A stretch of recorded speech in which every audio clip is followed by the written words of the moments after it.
अस्सलाम वालेकुम नाज़रीन राजधानी टाइम प्रोग्राम से गॾु मां आहियां गौर गांगरो। नाज़रीन, सैलाब जो जेके तबाहकारियूं आहिनि उन जो सिलसिलो जारी आहे। हिन वक्त ताईं सैलाब जी जेका सूरत हाल खे मुंहुं न ॾेई सघियो आहे। हिन वक्त जेतोणीकि हुकूमत दावा करे पई त हू रेस्क्यू कनि पिया ऐं उनखां अलावा जेके ॿोॾ मुतासिर आहिनि उन्हनि खे रिलीफ ॾियण जी बि कोशिशि कनि पिया। जेके निजी फलाही इदारा आहिनि उहे बि कमु करे रहिया आहिनि, पर हिन वक्त ताईं मुतासिरनि तरफ़ां जेका किराए आहे उहा इहा पई अचे त हिन वक़्तु बि खेनि खाधे पीते जो मसइलो आहे। हिन वक़्तु बि उन्हनि खे टेंट फराहम न कया विया आहिनि, खुलियल आसमान हेठि आहिनि। उनखां अलावा मच्छर तमामु घणा आहिनि जंहिं सबबु मलेरिया जो मर्ज़ु फैलिजंदो पियो वञे। ॿारनि खे हिज़े जो मर्ज़ु आहे, मुख़्तलिफ़ बीमारियूं इकठियूं थी रहियूं आहिनि। दुनिया में ॾिठो इहो वियो आहे त जॾहिं बि का आफ़त ईंदी आहे त फेज़ वाइज़ पहिरियां रेस्क्यू कयो वेंदो आहे ऐं उनखां पोइ खाधे पीते जूं शयूं ॾिनियूं वेंदियूं आहिनि। उनखां पोइ उन्हनि खे शेल्टर फराहम कयो वेंदो आहे। पर हिन वक़्तु लॻे पियो त जेको पहिरियों फेज़ हुयो रेस्क्यू वारो, उहो फेज़ बि अञा मुकमल न थियो आहे। हिन वक़्तु बि टेंट फराहम न कया विया आहिनि ऐं हिन वक़्तु बि जेको मेडिकल जो इशू आहे उहो कर खयूं बीठो आहे। ऐं पाणी जो जेको वकिरो आहे उहो बि हिन वक़्तु ताईं बंदि न थियो आहे ऐं पाणी जो जेको सफ़र आहे उहो हिन वक़्तु जारी आहे। ऐं ॿाराणियुनि खे पंहिंजे लिपेट में त आणे छॾियो, पर हाणे शहरनि तरफ़ पाणी रुख कयो आहे। हिन वक़्तु ख़ैरपुर नाथन शाह में पाणी दाख़िल थी चुको आहे, जॾहिं त मेहड़ खे ख़तरो आहे त उहो शहर ॿुॾी सघे थो। जोही जो शहर ॿुॾण जो बि ख़दशो आहे, पर हाणे उते बंदि क़ाइमु करे जोही शहर ऐं मेहड़ शहर खे बचाइण जी कोशिशि कई पई वञे। ॾिसजे त हाणे सरकार केतिरो इन हवाले सां एक्टिव थी सरगर्म थिए थी। ॿोॾ सतायलनि खे जेके मसइला आहिनि उनमें सरकार भरझलो केतिरो थिए थी, पर हिन वक़्तु ताईं जेका माण्हुनि जी दांह आहे उहा मुसलसल जारी आहे ऐं मसइला मौजूदु आहिनि। अॼु इन मामलनि ते गुफ़्तगू कंदासीं। हिन वक़्तु असांखे जॉइन कयो आहे अब्दुल शकूर साहब, जेको सदर आहे अल ख़िदमत फाउंडेशन जो। हिन वक़्तु जेके ॿोॾ सतल इलाइक़ा आहिनि उन्हनि में हू जेको रिलीफ जो कमु करे रहिया आहिनि। ख़ासि तौर ते सिंध जे मुख़्तलिफ़ इलाइक़नि में उन्हनि रिलीफ जो कमु कयो आहे। साणंद असां मालूम कंदासूं। अस्सलाम वालेकुम अब्दुल शकूर साहब। जी वालेकुम अस्सलाम रहमतुल्लाहि व बरकातहू। सर, ये बताएं कि ये जो सैलाब की आफ़त है इसमें ख़ास तौर पे सिंध बड़ा हिट हुआ है, बड़े मसाइल हैं, मुतासरीन खुले आसमान के नीचे हैं, खाने पीने के लिए उनके कुछ नहीं है। आप वहाँ पे काम कर रहे हैं, ये बताएं कि वो रिलीफ का काम वो किस तरह हो रहा है और आप किन किन इलाकों में जा रहे हैं? बहुत शुक्रिया आपका, आपने मुझे ऑन एयर लिया। पहले तो मैं आपकी ये करूँ कि हमारा पिछले हफ्ते तक बहुत बड़ा फोकस तो रेस्क्यू का था, और रेस्क्यू में हम कोई 10-12 बोट्स थी जो सिंध में भी मौजूद थी, बदीन के इलाके में और बाज़ और एरियाज में, और पंजाब के साउथ में, और कुछ जो है वो ये जो है केपी के एरिया में, उस पर तवज्जो हम देते रहे। रिलीफ में अब हमने जो काम शुरू किया है वो 3 चीजें हैं। एक तो हमने 150 मुकामात पर मेडिकल कैंप्स लगाने का प्रोग्राम बनाया है, और इसमें सिंध के कोई 22-24 एटलीस्ट मुकामात हैं, जिसमें सखर से लेकर बदीन तक का ये सारा जो सेटअप है। सखर में तो लग गया है, बदीन में भी मेरा ख्याल आज लग जाएगा, और बाकी जगहों पे इसका आगाज हो जाएगा। और ये इसलिए भी अहम है कि जो बीमारियां पानी से पैदा होती हैं, गंदगी से, और तो ये डायरिया, मच्छर, डेंगू, पता नहीं क्या क्या, और ये बहुत खतरनाक होंगी, पानी से भी ज्यादा खतरनाक होंगी। इसके लिए काम कर रहे हैं हम। कोई 10 मुकामात पे इस वक्त सिंध में किचन सेट है, और उसका जो है खाना पका पकाया लोगों तक पहुंचाने का सिलसिला जो है जारी है, और नई लोकेशन देख रहे हैं। इस वक्त हम चाहते हैं कि हम अवॉइड करें ऐसी किसी चीज को कि जिसमें हमारे बाकी दोस्त, जैसे सैलानी का लगा है तो हम वहाँ न करें, कोई और लगा है तो उसके साथ बच के हम दूसरी एक्टिविटी जो है उसको हम इख्तियार करें। लेकिन जो असल तीसरा मरहला है जो अहम है वो ये है कि पहले तौर पे तो हम टेंट सिटीज बसा रहे हैं, और कोई हमने 20,000 टेंट का ऑर्डर किया है। डेली 5,000 हमें मिलते रहेंगे, और इसको हम प्रायोरिटीज की बेस पे सिंध और बलूचिस्तान में भेजना शुरू करेंगे, और ऑलरेडी वैसे भेज चुके हैं, لیکن جو ایک فلو ہے وہ جو ہے وہ آج سے شروع ہوگا، اور ہم ان بستیوں کو جہاں جہاں خوش جگہ ملے گی اس کو کریں گے، اور لاسٹلی جب یہ پانی اترے گا تو ہم لوگوں کو لو کاسٹ ہاؤسنگ میں مدد دیں گے تاکہ لوگ اپنی چھت بنا سکیں اور اس کے اندر زندہ رہ سکیں۔ عبدالشکور صاحب، آپ جن جن علاقوں میں گئے ہیں تو کیا ریسکیو کا جو پروسیس ہے وہ مکمل ہو چکا ہے کہ باقی فیزز میں آپ جا رہے ہیں، باقی بھی تنظیمیں جا رہی ہیں؟ ہاں، بڑی حد تک ہو گیا ہے، ایسا تو نہیں کہ 100% ہوا ہو۔ مجھے آج بھی جھٹوں سے کال آئی کہ کئی سارے دیہات ہیں جو پانی میں ان کے ارد گرد پھنسے ہوئے ہیں، اور بہت سارے لوگ تو نکل آئے ہیں۔ بسا اوقات یہ ہوتا ہے کہ کچھ لوگ اپنا گھر نہیں چھوڑنا چاہتے جیسا بھی ہو، اور کچھ اور ایریاز ہیں جہاں آپریشن کی ضرورت ہے، لیکن چونکہ بارشیں رکی ہیں تو یہ سمجھنے میں میرا خیال ہے محتاط طور پہ ہم یہ کہہ سکتے ہیں کہ ریسکیو کا کام کم از کم 80% اب ہو چکا ہے۔ اب ریلیف ہے اصل جو ہمیں جلدی جلدی پہنچانی ہے، ہیلتھ کے حوالے سے بھی اور خوراک کے حوالے سے بھی اور ٹینٹ کے حوالے سے بھی، یہ 3 پرائرٹیز ہیں۔ اچھا، کھانا ایک بنیادی چیز ہے سروائیول کے لیے، تو ابھی جو متاثرین ہیں ان کو کھانا مل رہا ہے؟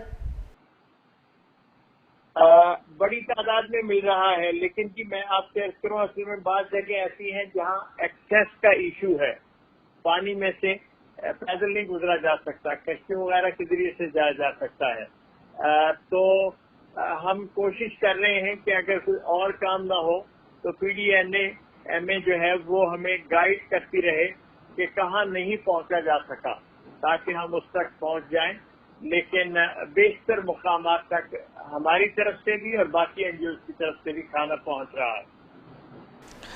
اچھا، میڈیکل کا بڑا ایشو آ رہا ہے، میڈیا پہ آپ بھی دیکھتے ہوں گے، تو میڈیکل کے حوالے سے کتنی وہاں پہ رصد ہے، کتنے لوگ جا پہنچے ہیں؟ کیونکہ کافی کرائے آ رہی ہے کہ مچھر ہے، مچھردانی نہیں ہے، کافی بیماریاں پھیل رہی ہیں، فلڈ کے بعد بچوں میں ہیضے کی بہت ساری بیماریاں ہیں، تو میڈیکل ریلیف کتنا پہنچ پا رہا ہے؟ میڈیکل ریلیف کے حوالے سے میں نے آپ کو بتایا کہ 35 مقامات پہ سندھ میں ہم نے پلان کر لیا ہے، اضافی میں جو ہوگا۔ مین کیمپ ہمارا اس وقت قائم ہے تکھر میں، اور وہاں بیس کیمپ ہے، اور وہاں سے مختلف مقامات پر ہم جانے کا کام شروع کر دیا ہے، اور اس میں ہم پرائرٹی ہمارے کٹس ہیں جس میں ابھی مچھردانیاں تو شامل نہیں ہیں، میں بالکل فرینکلی آپ سے عرض کروں ابھی اس پروسیس میں ہم نہیں گئے، لیکن وہ جو مچھر مارنے کے لیے جو دوا ہوتی ہے جسم سے جو آدمی ملتا ہے تاکہ مچھر کو بچا سکے، وہ باٹل کافی لیے ہیں ہم نے۔ اسی طرح پانی صاف کرنے کے لیے آب نقرہ ہے اور ایک گولی ہوتی ہے، وہ بھی کافی مقدار میں موجود ہے، اور اس کی تقسیم کا عمل بھی شروع ہے تاکہ لوگ کم از کم جو پانی پئیں وہ قابل استعمال ہو سکے۔ اچھا عبدالشکور صاحب، یہ بتائیں کہ یہ کام بہت بڑا ہے اور ظاہر ہے تقریباً 2 کروڑ سے زیادہ سیلاب متاثر ہیں، تو اس میں کوئی گورنمنٹ کنٹریبیوٹ کر رہی ہے آپ سے یا صرف آپ اپنے طور پہ ہی کر رہے ہیں؟ این جی او جو ہیں وہ آپس میں کوشش کر رہی ہیں کہ ہم لیزان قائم کریں۔ میری پرسوں ملاقات ہوئی ہے ڈاکٹر امجد ثاقب صاحب سے، سیلانی کے بشیر صاحب سے، اور 1-2 اور اداروں سے، اور ہم نے طے کیا ہے کل سنڈے کو اس پہ میٹنگ ہوگی کہ ہم بالکل کلیئرٹی کے ساتھ اپنے سامنے نقشہ لے کے آئیں کون کہاں ہے، ڈپلیکیشن سے بھی بچیں، اور جہاں جہاں ہم ہیں ہمارے ورکر ایک دوسرے کو سپورٹ کریں۔ تو یہ بہت اچھا سائن ہے۔ جہاں تک گورنمنٹ کا تعلق ہے، سچی بات یہ ہے کہ وہ ایک بے ہنگم سی صورتحال ہے، بسا اوقات کالوں کا رسپانس بھی نہیں آتا اور کوئی کوآرڈینیشن کی صورت موجود نہیں ہے۔ میں بالکل یہ نہیں کہہ رہا ہوں کہ وہ کام نہیں کر رہے، لیکن جو کوآرڈینیشن کا کام انہیں کرنا چاہیے وہ بالکل نہیں ہو رہا۔ اچھا، جہاں پہ آپ پہنچے ہیں، ظاہر آپ ہیں اور آرگنائزیشنز بھی ہیں، تو جہاں لوگ نہیں پہنچے ہیں آپ سے رابطہ کر رہے ہیں، تو وہاں कोऑर्डिनेशन आपकी हो रही है कि फौरी तौर पे वहाँ पहुँचा जाए? बिल्कुल ऐसे ही है, जैसे मैंने कहा कि तंजीमों के दरमियान भी कोऑर्डिनेशन और खुद अपने नेटवर्क के अंदर भी कोऑर्डिनेशन, इसका आगाज हो गया है। और एक रेस्पॉन्स सेंटर भी है, क्योंकि मैं सफर में हूँ तो अनफॉर्चुनेटली आपने कॉल की तो मेरे सामने डाटा तो नहीं है, लेकिन मैं चाहूंगा कि आप अगर कुछ मुद्दत बाद कॉल करें तो मैं रेस्पॉन्स के जो जगह हैं उसके फोन नंबर भी दे दूं, ताकि एक आम आदमी को आसानी हो और वो बता सके कि वो फलां जगह पे मौजूद है और वहाँ ये दिक्कत है, ताकि उनके साथ कोऑर्डिनेशन की जा सके। ठीक है अब्दुल शकूर साहब, बहुत शुक्रिया, आपने हमें टाइम दिया। नाज़रीन हिते वठूं था मुख्तसर ब्रेक बाद हाज़िर थींदासूं।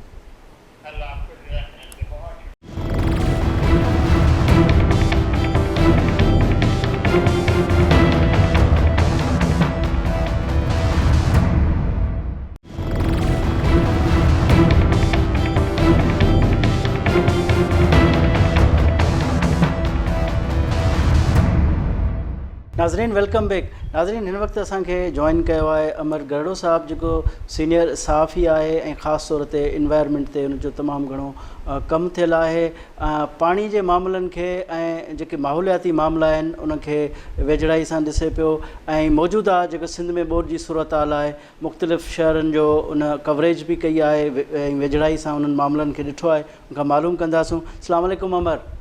वालेकुम सलाम। अमर साहब, इहो ॿुधायो तव्हां सिंध जे मुख़्तलिफ़ शहरनि में ॿोॾि सतायल इलाइक़नि जो दौरो कयो आहे, रिपोर्टिंग बि कई आहे, इहो ॿुधाइजो त सूरत हाल छा आहे? सूरत हाल उहा ई आहे, हर जगह पाणी आहे, पाणी जो निकाल कोन थिए, जेके पाणी जा घटि घेड़ आहिनि वञण जा, छो त पाणी सैलाब सवात में अचे या गिलगित में अचे या वसेब में अचे, सदरन पंजाब में, उन्हनि जो पाणी सिंध मां थींदो समुंड में वञिणो आहे। ऐं उहे घटि घेड़ जेके पाणी जा आहिनि, तारीख़ी घटि घेड़, उहे हाणे मुकमल तौर ते इनक्रोच थी विया आहिनि, उन्हनि जे मथां वसंदियूं ठही वियूं आहिनि, उहे कब्ज़ा थी विया आहिनि। ऐं पाणी जेको बिल्कुलु फ्लैश फ्लड वांगुरु वही समुंड ईंदो हुयो, उन खे हाणे महीना लॻंदा आहिनि। असां वटि वॾियूं ॿोॾियूं आयूं आहिनि 90 खां पोइ, 2010 असां वॾो मिसाल हुयो, पर असां हुन मां कुझु बि कोन सिखियोसीं। ऐं हिन वक़्तु जेका वॾी सूरत हाल आहे उहा इहा आहे त सिंध जे अंदरि हिकिड़ी ॾुकार जी सूरत हाल पैदा थियण वञे थी। सॼो ज़रई जेको एरिया आहे उहो पाणीअ जे हेठि आहे, फसल बिल्कुलु बि न आहे, ऐं जेके गुदाउन आहिनि असांजे अन्न जा उहे बि पाणी जे हेठि आहिनि, ऐं को बि भाॼी, साई भाॼी, को फसल उहो न थियो आहे। जेके असांजा आबादगार भाइर हुया उन्हनि पंहिंजो सॼो अल तल लॻाए छॾियो हुयो इन आसिरे ते त फसल सुठो थींदो। ॿिज खां वठी भान खां वठी महिनत मज़दूरी हारी नारी सभु हुन में, उहो सभु जो सभु लुड़ी वियो आहे। हिन वक़्तु ग्राउंड ते कुझु कोन्हे, ऐं कुझु ॾींहंनि में मूंखे लॻे पियो हिते सूरत हाल जेका आहे खाद खुराक जो वॾो इंसानी अलमियूं जनम वठी सघे थो। ऐं उनखां पोइ इन बीठल पाणी जे करे जेकी बीमारियूं आहिनि उहो त अञा उन मां नयूं शयूं जेके आहिनि उहे ज़ाहिर थियण जो इम्कान आहे। हिन वक़्तु रिपोर्ट न पियो थिए, वॾे पैमाने ते मायूं औरतूं गोरहारियूं जेके आहिनि, पेट सां मायूं, नंढा ॿार, माज़ूर माण्हू, उहे इंतिहाई घणी तकलीफ़ में आहिनि सॼी सिंध जे अंदरि सूरत हाल। मूं जेको आहे उहो बदी बि बुखार उमरकोट शामगढ़ नवाबशाह ऐं असां सखर वञण जी कोशिशि कई, पर असां हिकु सॼो ॾींहुं फासी पिया हुआसीं हुते, ऐं हुते ड्राइवरनि मूंखे ॿुधायो 5 ॾींहंनि खां फाथल आहिनि, त असां अॻिते न वञी सघियासीं ऐं मोटी कराची आयासीं। पर सूरत हाल इंतिहाई ख़राबु आहे। अमर, इहो ॿुधायो त हाणे तव्हां आई विटनेस आहियो, इहे सभु मंज़र ॾिसी आया आहियो, थींदो इहो आहे त जॾहिं बि ॿोॾि या की ॿी आफ़त हूंदी आहे, पहिरियां रेस्क्यू जो कमु थींदो आहे, उनखां पोइ रिलीफ उनजे खाधे पीते जो कमु थींदो आहे, उनखां पोइ तिबी मामला आहिनि, पर लॻे इहे थो त जेके मरहलेवार शयूं थींदियूं आहिनि उहे सभु जो सभु मसइला हल न थिया आहिनि ऐं उते ई मौजूदु आहिनि। माना रेस्क्यू जो कमु बि अञा न थी सघियो आहे, खाधे पीते जो न थियो आहे, मच्छरदानियूं न पुॼायूं वियूं आहिनि, बीमारियूं ऐं वबा फैलिजे पई, उन ते को बि गवर्नमेंट को बि तदारुक उनजो न कयो आहे। इहे सभु जा सभु मामला मौजूदु आहिनि, तव्हां छा मंज़र ॾिठा? ॾिसो, 2010 जी ॿोॾि जेका आहे उहा मुख़्तलिफ़ हुई, उहा हिकु जॻह तां कट लॻो, हुन वॾो एरिया कवर कयो हुयो, पर पाणी कंट्रोल्ड हुयो, सभिनी खे ख़बर हुई हितां कट आहियूं अथनि, हितां पाणी वेंदो, हीउ वेंदो, एरिया हुन बि वॾो ॿोड़ियो हुयो। पर हिन भेरे त ॿ ॿोॾियूं आहिनि न सिंध में, हिकिड़ो त आहे बरसाति तमामु घणी, ॿियो वरी आहे त मथां मुल्क जे मतनि हिसनि जो पाणी उहो बि सिंध में हाणे अचे पियो। जेको आहे टीह ॿोॾी सिंध में ॿ ॿोॾियूं थियूं आहिनि। हिकिड़ो जेके आहिनि उहे सामी बरसातुनि जे करे ऐं जेके एक्स्ट्रा ऑर्डनरी हुयूं ऐं असांजे बायोमेट्रिक क्लाइमेट टेक्नोलॉजी इस्तेमालु थिए थी ट्रम्प थिए थो हिकिड़ो, इहो आहे मॉनिस्टर मॉनसून। माना अहिड़ो मॉनसून तमामु रेयर थींदो आहे, उहो मॉनिस्टर मॉनसून हुयो। हीअ सावणी जेका आहे इहा मां सावणी हुई ऐं उन हिकिड़े पासे खां जेके पाणी जे वञण जा घटि गेड़ बंदि हुया ऐं ॿिए पासे जेको आहे सो महा जेका सावणी हुई जेका मॉनिस्टर मॉनसून हुयो उनजे करे तमामु घणो पाणी हुयो। हाणे उन में गवर्नमेंट जो रिस्पॉन्स 2010 में सुठो हुयो, इवन रेस्क्यू में बि सुठो हुयो त माण्हुनि खे उतां कढी करे मखसूस जाइन ते वॾे पैमाने ते तव्हां बि रिपोर्टिंग कई हूंदी, मूं बि उन में 2-3 महीना उते हुयासीं यको, त माण्हुनि खे हिननि अची बाक़ाइदा कैंपुनि में रहायो हुयो। हींअर कमिश्नर चवनि था आरटीओ रिकॉर्डिंग आयूं असांखे रिपोर्ट न मिलियो आहे। हालांकि कल्ह टियों ॾींहुं सिंध गवर्नमेंट हिकिड़ो लिस्ट जारी कई आहे कहिड़े कमिश्नर खे केतिरा पैसा करोड़े रुपया मिलिया आहिनि, उहे रेस्क्यू जे लाइ हुया ऐं उन रेस्क्यू में उन्हनि खे के बिल बि जमा न कराइणा हूंदा आहिनि, बसि चई छॾिबो आहे त हे पैसा वञी मानी वठी माण्हुनि खे विराए छॾियो। त हिन जे अंदरि करप्शन जा बि वॾा चांसिस थिया आहिनि ऐं ख़ल्क़ ख़ुदा जी बिल्कुलु बेसहारा पई आहे उते ऐं हीअ चवंदा असांखे ख़बर ई कान्हे। हाणे ॿियो इहो जेका फेडरल गवर्नमेंट लेवल ते जेका ग़लती थी आहे उहा इहा थी आहे जेके बि फिलैंथ्रोपिस्ट ऑर्गेनाइजेशन इंटरनेशनल हुई, UN जा जेके इदारा हुया उन्हनि ते पाकिस्तान में कमु करण ते पाबंदी आहे ऐं पाकिस्तान जे अंदरि जेके ऑर्गेनाइजेशन BET फाउंडेशन आहे ॿिया उन्हनि खे बि रिस्पेक्ट कयो वियो आहे।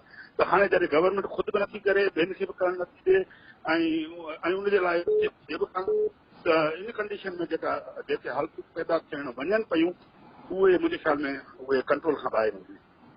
अच्छा अमर, इहो ॿुधायो त हाणे ज़ाहिर आहे हिकु सरकार जो ई ज़िमेदारी हूंदी आहे, उन्हनि वटि वसीला बि हूंदा आहिनि जॾहिं बि आफ़त ईंदी आहे त ऐं निजी सेक्टर बि आहे, निजी सेक्टर जो ज़ाहिर आहे दाइरो ऐं वसीला महदूद हूंदा आहिनि, पर असांखे जेको हिन वक़्तु इनपुट अचे पियो माण्हुनि मां उहो लॻे ईअं पियो त सरकार ख़ामोश आहे ऐं निजी इदारा एक्टिव आहिनि, पर निजी इदारनि जा वसीला घटि आहिनि, उहे केतिरनि माण्हुनि ताईं पुॼंदा? तव्हां छा ॾिठा मंज़र उहे? ॾिसो कमु गवर्नमेंट ई कंदी, पर जॾहिं डिज़ास्टर एॾो वॾो थी वञे, हाणे सिंध जे अंदरि जेके आहिनि उहे 1 करोड़ खां मथे बल्कि 2 करोड़ जे लॻभॻि माण्हू जेके उहे डायरेक्टली हिट आहिनि। हाणे जेके 25,000 रुपया ॾियनि था उहे 25,000 रुपया माना हो रेस्क्यू जो कमु बि न थी सघे, माना मानी टिकट न खाई सघंदा, पर उहे बि एतिरनि माण्हुनि खे ॾियनि था जो 103 अरब रुपया आहिनि उहे। गवर्नमेंट खां बि वॾी ॻाल्हि आहे, हिते UN खपे, मुख़्तलिफ़ मुल्कनि मां एड अचणु खपे जेका वॾे पैमाने ते, पर उहा रिहेबिलिटेशन में कमु ईंदी, रिलीफ में कमु ईंदी। रेस्क्यू हींअर गवर्नमेंट खे करणु खपे जेका न पई करे। 2010 में गवर्नमेंट रेस्क्यू कयो, माण्हुनि खे उतां कढिजे, माण्हू अञा पाणी में बुॾा पिया आहिनि। ख़ैरपुर नाथन शाह जे परियां ॻोठनि में माण्हू अञा ताईं वेठा आहिनि, चवंदासीं ॿाहिरि कोन ईंदासीं, असांखे रोडनि ते कीअं वेंदासीं, असां गवर्नमेंट जी का कैंप जेको ॾे वञूं, गवर्नमेंट जी कैंप उते न आहे। कुझु स्कूलनि में क़ाइमु कयूं वयूं आहिनि ऐं उते कुझु न कुझु शयूं थोरियूं घणियूं थियूं आहिनि, पर जंहिं स्केल ते तबाही थी आहे उन स्केल ते गवर्नमेंट जो रिस्पॉन्स बिल्कुलु बि नज़र नथो अचे। अमर, हाणे अचूं पिया जेका तव्हांजी एक्सपर्टी बि आहे, वाटर में तव्हांजी तमामु घणी एक्सपर्टी आहे, तव्हां रिपोर्ट कयो आहे, इहो ॿुधायो त सॼी दुनिया में ऐं पहिरियां हिते असां वटि बि बरसाति खे रहमत करार ॾिनो वेंदो, पर हाणे उनखे ज़हमत चयो पियो वञे। इहे बरसातूं, इहे पाणी तमामु घणो हेवी मॉनसून सॼी दुनिया में अचे थो, पर हिते इहो जेको पाणी अचे थो या मॉनसून हेवी अचे थी त पोइ उनखे वबाले जान छो बणिजी वञे थो? किथे किथे ख़राबियूं आहिनि जिते असांखे ठीकु करणु खपे? ॾिसो, हुनजे लाइ मुंहिंजे ट्विटर अकाउंट ते मूं जनवरी जे महीने में ट्वीट कई थी त इन साल जा सिम्पटम्स आहिनि का मां वॾी बोझ हुई, मुंहिंजे ट्विटर ते रिकॉर्ड थी पियो सो। एॾी वॾी गवर्नमेंट आहे, हुन वटि हिकिड़ा इदारा आहिनि, सैटेलाइट्स आहिनि, उन्हनि खे जॾहिं ख़बर हुई त तयारी छो न कई वई? जॾहिं 90 में बोझ अचे थी, 95 में अचे थी, 98 में, 2000 में, 2005 में, 10 में, 2003 में, 11 में, 18 में, त उन कंडीशन में ज़िलनि जे अंदरि माना मुस्तक़िल बुनियादनि ते PGA में छो ठाहियो अथनि, NDA में छो ठाहियो अथनि? इन लाइ ठाहियो अथनि न त प्रिपरेशन माना हुनजी तयारियूं मुकमल हुजनि। हर ज़िले में ही ॿेड़ियूं छो नथा रखनि, टेंट छो नथा रखनि, मच्छरदानी छो नथा रखनि मुस्तक़िल बुनियादनि ते? केॾी महिल कोई इंसानी अलम जो जनम वठी सघे थो। ही अहिड़ा हादसा, अहिड़ियूं आफ़तूं, कुदरती आफ़तूं ॿुधाए त न ईंदियूं आहिनि। हुनजे लाइ तव्हां हर साल जेकॾहिं मिसाल तौर हर ज़िले जे अंदरि 50 ॿेड़ियूं रखनि था, इहे प्रिपरेशन करे रखनि 24/7। अमेरिका जे अंदरि हेॾी वॾे लेवल जा अचनि था, हिकिड़ी डेथ न थींदी आहे, छो? हिकिड़ो माण्हू बीमार न थींदो, छो? छाकाणि त रेस्क्यू कंदा आहिनि उन्हनि खे उतां खां। ॿियो इहो आहे एडवांस अलर्ट जारी करे उन्हनि खे उतां माण्हुनि खे कढी खणी ईंदा आहिनि। असांजा घर अञा ताईं कचा आहिनि, असांजो अञा लाइफ स्टाइल अञा चेंज न थियो आहे। त जेके असां वटि क्लाइमेट चेंज थी चुकी आहे, हालतूं हाणे ख़राब थी चुकियूं आहिनि। एॾी गर्मी करे तव्हां ॿुधी जेको थिए पई असां वटि, एॾी ड्राई स्पेल, हिकिड़े पासे ड्राउट अचनि था, ॿिए पासे ॿोॾूं अचनि थियूं। हाणे हीअ सभु कंडीशन उनजे लाइ असांखे तयारी करणी ऐं इन डिज़ास्टर जे लाइ गवर्नमेंट सतह ते, डिस्ट्रिक्ट लेवल ते, तालुके लेवल ते, यूनियन काउंसिल लेवल ते असांखे तयारियूं करे रखियूं पवंदियूं। उनमें टेंट सिटी खां वठी टेंट सिटी जोड़े सघिजे, माना यूनियन लेवल ते खां उनजी तयारी छो नथो करे सघे? हर साल ॿोॾूं अचनि थियूं, छो नथियूं अचनि? हर साल अचनि थियूं। कॾहिं लाड़ ॿुॾे थो, कॾहिं विचोलो ॿुॾे थो, कॾहिं उत्तर सिटी ॿुॾे थी, माना कुझु न कुझु थींदो रहे थो। उन कंडीशन में असांखे मुस्तक़िल बुनियाद ते गवर्नमेंट खे इहो करणु खपे जेका नज़र नथी अचे।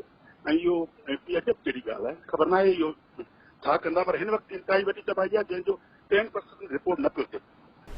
अमर, तव्हां ज़िक्र कयो त पाणीअ जा जेके लंघ आहिनि उहे बंदि कया विया आहिनि, वॾो सबबु इहो आहे। ऐं ॿियो ज़ाहिर आहे हथरादू के पंहिंजूं ज़मीनूं बचाइण लाइ, के पंहिंजा इलाइक़ा बचाइण लाइ पाणी खे डाइवर्ट बि कयो थो वञे, त जेको पाणी जो नेचुरल फ्लो आहे उहो मुतासिर थिए थो ऐं उन करे बि नुक़सानु थिए थो। तव्हां छा था सम्झो इन ते रोशनी विझो? ऐं ख़ासि तौर ते दरियाए सिंध चयो पियो वञे त पंहिंजो रुख मोड़े सघे थो, त इन एस्पेक्ट खे तव्हां कीअं था ॾिसो? ॾिसो, ॿ ॻाल्हियूं आहिनि। हिकिड़ो त इहो आहे त पाणी जा घटि गेड़ जेके आहिनि, हिकिड़ो त पॉपुलेशन वधी आहे। असां नवां सिटी, नवां टाउन, हैदराबाद शहर तव्हां जेकॾहिं ॾिसो त हैदराबाद जो कासिमाबाद, इहे नसीम नगर वारा एरिया, हीअ सभु ज़रई एरिया हुया। हाणे जेको हाल नाके ताईं जेको आहे ज़रई एरिया, उन्हनि खे इन्वेट करे ऐं उन्हनि जे मथां जेके कॉलोनी ठहिनि, नंबर 1। ॿियो आहे त उन्हनि जो सीवरेज आहे उहो केॾांहुं थो वञे, हिकिड़ो। ॿियो इहो आहे जेको कुदरती पाणी आहे, कराची जहिड़ो शहर छो थो पुॼे? इन करे सभिनी घटि गेड़नि ते तव्हां बिल्डिंग कॉम्प्लेक्स ठाहे छॾिया आहिनि। तव्हां आई कोलाची वञो त उते सॼो जेके सॼो इंक्रोचमेंट आहे, हितां पाणी वहण जो रस्तो हुयो। हाणे पाणी ईंदो ज़रूरु, पर जॾहिं हुनजो लंथ छोड़ो हूंदो त हुन पाणी खे निकिरण में टाइम वधीक लॻंदो। अच्छा, पाणी छा था सम्झो त जो पाकिस्तान में त ईअं हूंदो आहे जॾहिं बि बरसाति घणी थींदी आहे, वॾनि डैमनि तामीर करण जी ॻाल्हि कई वेंदी आहे, त ॿी दुनिया में त इहा एक्सरसाइज़ न आहे, पाकिस्तान में एक्सरसाइज़ पई थिए। त छा था सम्झो त छा डैम तामीर करे ई इन्हनि ॿोॾुनि खे रोके सघिजे थो, जीअं हिकु बयानियो आहे? इहे सभु ॿोॾूं जेके मिसाल तौर ते थर जे अंदरि तव्हां चेक डैम ठाहिया आहिनि, उहे कामयाब डैम आहिनि। हिन वक़्तु उहे सभु भरियल। तव्हां दरावट डैम ठाहियो आहे, उहो सुठी ॻाल्हि आहे, ज़बरदस्त आहे। डैम ठाहिणु खपनि, पर दरिया जे पाणीअ जे फ्लो ते तव्हां डैम कीअं ठाहींदो? सॼी दुनिया जा तव्हां गूगल करे ॾिसो, अमेरिका गुज़िरियल 10 सालनि में केतिरा हज़ार डैम डिसमेंटल कया आहिनि, ख़तमु कया आहिनि। चाइना केतिरा कया आहिनि। 2050 में अमेरिका में हिकिड़ो डैम न हो, उहे हिकिड़ो डैम करे ख़तमु कंदा वञनि पिया था। 500 खां वधीक डैम अमेरिका हेसि ताईं तोड़े चुको आहे। उहो चरिया त न आहिनि न। जॾहिं सॼी दुनिया मां शयूं ख़तमु थी वञनि, असीं शुरू कंदा आहियूं। सॼी दुनिया हाणे कोल ख़तमु करे बि हिते असीं पंहिंजो कोल खे जेको आहे उहो ॿारणु शुरू करे छॾियो। चाइना ख़ुदि 10,000 कोल बेस जे प्लांट आहिनि, उहे गुज़िरियल 10 सालनि में इहो पेरिस एग्रीमेंट जे तहत बंदि करणु वञे पियो, करे छॾिया आहिनि। हाणे त का शइ लिखियल कान्हे, गूगल करे ॾिसो तव्हां। असां वरी नवां डैम ठाहिण जी ॻाल्हि था करियूं।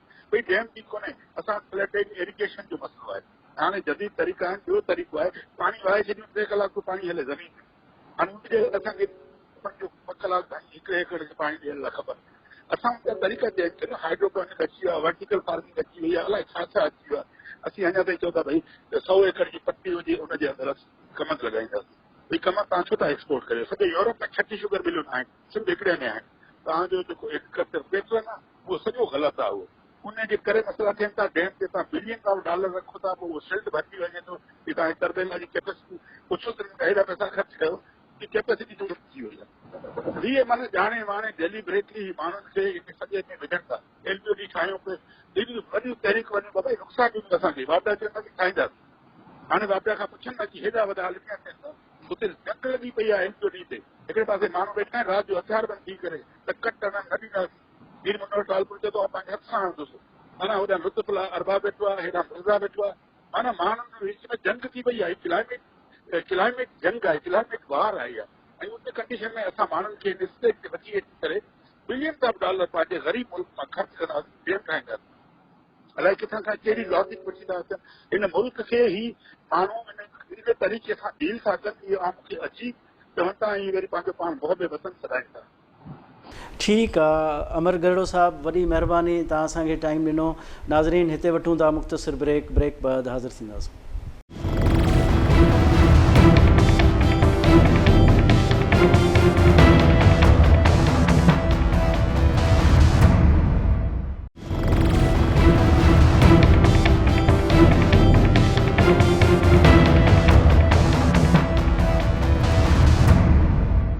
नाज़रीन वेलकम बैक। नाज़रीन हिन वक़्तु असांखे जॉइन कयो आहे वारिस गाॾई जेको सिंध टीवी न्यूज़ जो जोही जो रिपोर्टर आहे। साणसि असां जोही जी सूरतहाल मालूम कंदासूं। ख़ैरपुर नाथन शाह में त पाणी हिन वक़्तु दाख़िल थी चुको आहे, मेहड़ में बि पाणी दाख़िल थियण जो ख़तरो आहे, जॾहिं त जोही बि अहिड़ो शहर हो जिते शहर में पाणी दाख़िल थियण जो ख़तरो हो। पर जोही जा जेके मक़ामी माण्हू आहिनि उन्हनि पंहिंजे शहर खे बचाइण जे हवाले सां काफ़ी किरदार बि अदा कयो आहे। वारिस गाॾई खां वधीक तफ़सील मालूम कंदासूं। अस्सलाम वालेकुम वारिस। वालेकुम सलाम। वारिस इहो ॿुधायो त जोही जी छा सूरत हाल आहे ऐं जोही शहर खे जेको पाणी जो ख़तरो हिन वक़्तु छा सूरत हाल आहे? जी बिल्कुलु, जोही में बोर्ड जो तबाहकारियूं जारी आहिनि। जोही MNV ड्रेन ESP बंद खे लॻल घारा जेके आहिनि से उहो वधण सबबि जेको आहे सो शहर तरफ़ पाणी वधण लॻो आहे। उहो SP बंद सां टकराए गुज़िरियल ॾींहंनि खां 12 जेको आहे सो कलाकनि अंदरि 6 इंच रिंग बंद खे हिट करणु लॻो आहे। शहर खे बचाइण लाइ जोही जा जेके नौजवान आहिनि रिंग बंद खे मज़बूत करण लाइ राति ॾींहुं जिदोजहद जारी आहे। जोही तालुके में जेके आहिनि से 14 यूनियन काउंसिलूं आहिनि, उनमें सभई जेके ॻोठ आहिनि उहे पाणी में जेको सो ॿुॾी विया आहिनि। हिन वक़्तु ताईं जेको आहे सो कंहिं बि मुतासिरनि खे रेस्क्यू जेको आहे सो नाहे कयो वियो। हज़ारे जेके मुतासिरनि पाणी में जेको आहे सो बुखूं कटण में मजबूर आहिनि। मुतासिरनि जोही में जेको आहे सो जॾहिं त हुकुमरान दौरान या ताईं किथे बि जेका आहे का बि कैंप काइम न आहे कई। मुतासिरनि जेके नियाणियूं ॿार उहे जेके आहिनि रुलंदा था वञनि। जोही तलके जेके समूरा लंघ आहिनि हिन वक़्तु बंदि आहिनि। ज़िले हेडक्वार्टर सां ज़मीनी राब्तो मुकमल कटियल आहे। रिंग बंद जे मुख़्तलिफ़ हंधनि ते जेके पाणी जो दबाव बरक़रार आहे। रिंग बंद ते जेको आहे सो पाणी में मुसलसल चाढ़ बैदि 6 पॉइंटनि मथां जेके 3 पॉइंट आहिनि उन्हनि जो जेको आहे सो शहरनि तरफ़ां बचाइण लाइ राति ॾींहुं जेका आहे चौकस बीठल आहे। रिंग बंद जे जेके कमज़ोर पॉइंट शहर में जेको आहे सो बोर्ड सबबि जेको आहे ख़ौफ़ वारो माहौल आहे। MNV ड्रेन खे लॻल घारनि ऐं हमलडंड खां आयल पाणी खे तारीख़ मोरीअ खां जेको हथरादू कट ॾिनो वियो। उहो जेको आहे जोही जो जेको समूरो ॿहिराड़ी वारो तालुको आहे, इन सवे ॻोठ जेके आहिनि से पाणी हेठि आहिनि। जंहिं समय सवे जेके ॻोठाणा आहिनि अञा ताईं जेके आहिनि से पाणी में फाथल आहिनि। जी वारिस इहो ॿुधायो त 2010 जे बोर्ड में बि हुकूमत एतिरी सरगर्म न थी, पर जोही जे शहर इन हिमत करे पाणीअ खे रोकियो ऐं हिन भेरे बि अहिड़ी सूरत हाल आहे। तव्हां छा था सम्झो त हाणे एॾो जेको पाणी अचे पियो उनखे शहरी जेको पंहिंजी मदद पाण तहत कोशिशि करे रहिया आहिनि उहो पाणी खे रोके सघंदा? बिल्कुलु, शहरनि जो जेको आहे उहो ॾींहुं राति इहा ई कोशिशि आहे पंहिंजे हणा वणा करे। इहो ई जेको आहे सो हुननि जो आहे त पंहिंजो जेको शहर आहे हुनखे बचाईंदासीं, कतनि हुनखे ॿोड़ण न ॾींदासीं। 2010 मां बोर्ड वारे में बि जेको जोही वारनि जेको सॼे सिंध में जेको रिकॉर्ड इहो क़ाइमु कयो त जेको सो जोही शहर बचियो। जेका मथां खैरपुर या ॿिया जेके शहर हुया मेहड़ हुआ ॿुॾी चुका हुआ, जोही खे बचायूं। हिन दफ़े बि जोही वारनि जो इहो ई जेको आहे सो अटल इरादा आहिनि। हुननि जो जेको जज़्बो हुननि जो जोश आहे।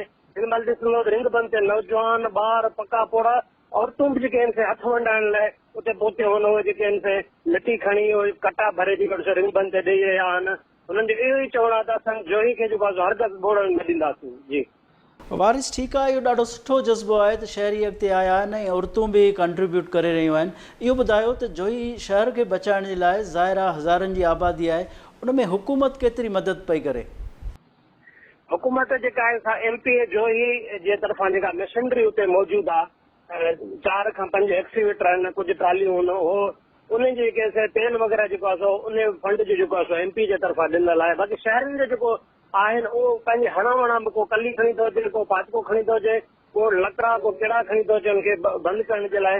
इहे रिंग बंद खे जेका आहे छोलियूं उन पाणी जो तेज़ी सां लॻी रहियो आहिनि जो हो खाई जेको आहे सो रिंग बंद खे किथां जेको आहे रूण ऐं घारा न पइजी सघे।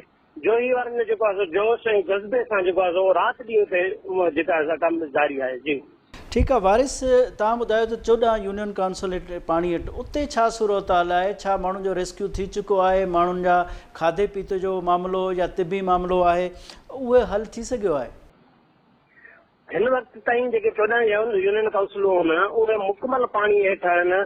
किथे त माण्हू जेके जेका बंगलनि जे छितनि ते वेठा आहिनि उन्हनि खे रेस्क्यू नथो थो वञे। ज़िले इंसा में जेका आहे मुकमल ख़ामोश तमाशे भरियल आहे।